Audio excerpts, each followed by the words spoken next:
All right, guys. So another little RC myth busting here for you. We're going to talk about after run oil. I get this question a lot. What do I use as after run oil? A lot of people are going to use a lot of different things. People use engine oil, transmission fluid, Marvel Mystery Oil, WD-40, blah, da, da, da, da. This is usually what I use here is the Great Plains after run oil. And some people use WD-40, and I'll talk to you about that. And WD-40 is not really a good choice for after run oil. It has a very poor film strength. It's good for removing water. Like if you flood your car out with water, per se, and you need to get rid of the moisture, then this is it. But you don't really want to use this for long-term storage as it does evaporate and leave your parts dry. Trax is actually the only engine company in the world that actually recommends using that. But things that I use, and things that I used to clean my engines out with, hold on, is if I don't have after an oil, I actually use just a mixture of 5W30 full synthetic engine oil and just regular cheap automatic transmission fluid, like a 50-50 ratio, and it works just fine. Some people have said they used like castor oil, but if you read the back of the bottle, it says, let's see here, should say somewhere on the back here,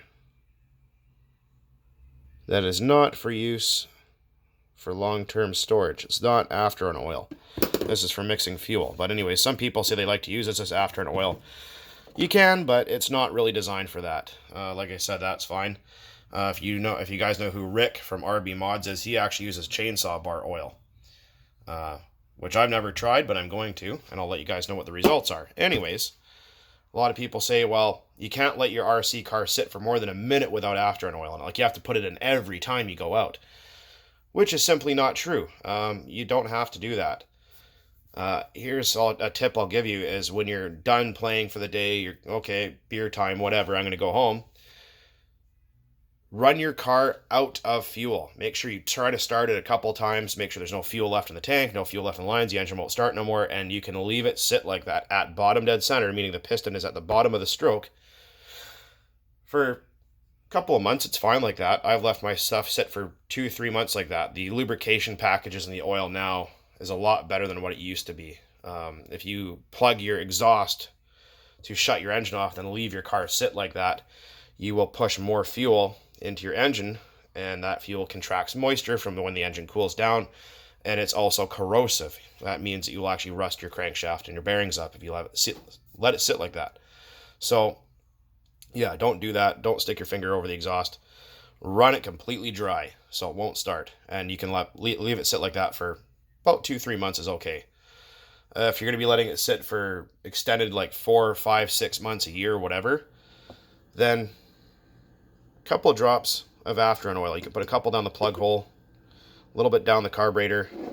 You know, if your engine's out, you can put some in the exhaust port if you want. Spin the engine over a whole bunch of times to make sure everything's thoroughly coated. You don't need to flood the engine with it. A lot of people go, oh, just, launch the can of WD down there and just fill the engine. Well, you don't really want to do that because this also does wash the oil off the bearings. Remember, this is actually water dispersant 40. This is more of a solvent than a lubricant. Yeah, sure, it works fine for squeaky door hinges, and cleaning some stuff, but it's not really the best. A lot of people ask what I clean my engines out with, and that's one of two ingredients is methyl hydrate. In Canada, it's sold under this name. You can actually use that stuff to make RC fuel with, 0%.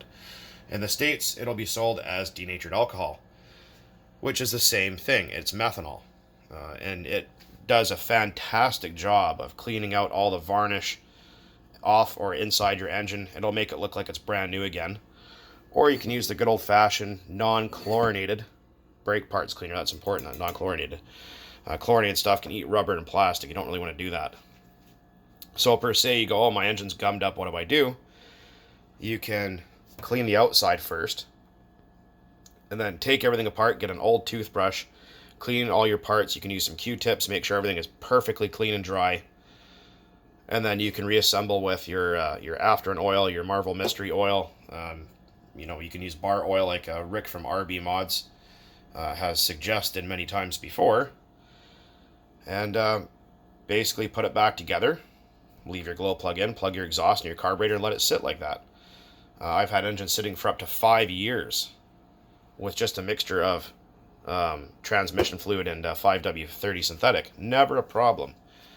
But like I mentioned before, you know, people get afraid of things like this. They don't know what to do, and there's some idiot that always is going to give you bad information and say, oh, you can't let it sit for more than 5 seconds without oil, and it's going to seize up and ruin the bearings. Well, no, it's not true.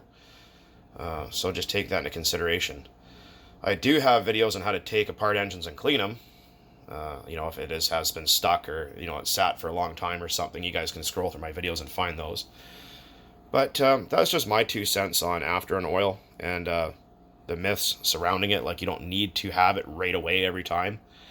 It's basically just for long-term storage to prevent corrosion. Now, and you get, like I said, you get the people that will put it in every time, and if you put too much, it'll make the compression really tight, and it'll make the engine almost impossible to turn over, almost not start at all. And then people end up forcing the engine. They'll break the pull starter, they'll ruin the one-way bearing. You can even bend the connecting rod. You can do a lot of damage, so just be careful with how much that stuff you put in there. Now, if you do put too much and the engine won't turn over, what I can suggest doing, and if you're going to try and start it right away, take your glow plug out, turn your truck or car upside down, or your engine, whatever, however you have it set up, and turn the engine over a bunch of times, and it'll spit out all that extra oil and fuel, or extra after on oil, whatever you're using. And then you can leave your glow plug, put it all the way in, and then just back it off half a turn until it starts up. Give it a couple revs to clear it out, tighten it back up, and you're good to go.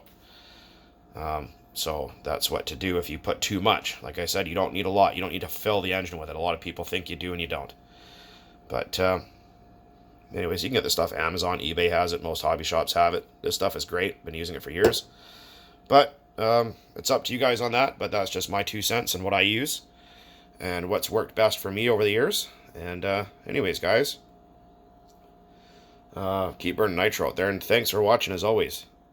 Have a good one.